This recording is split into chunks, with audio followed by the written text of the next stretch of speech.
Welcome to Divine Timing Meditations.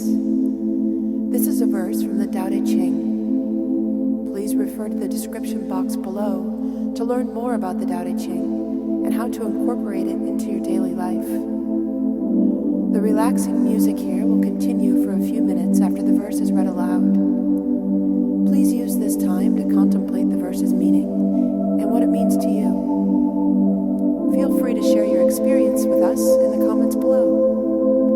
And while you're here, please subscribe to our channel to get notified about all of our self-discovery content. Now let's begin.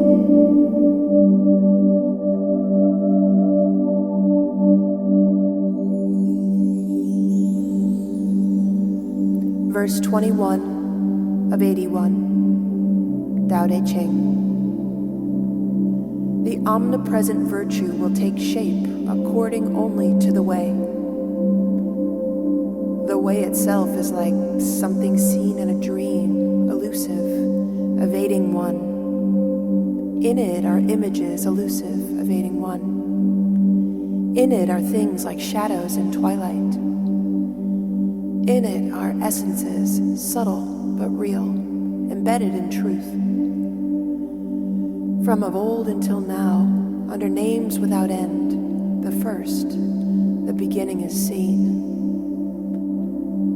How do I know the beginning of all, what its nature may be?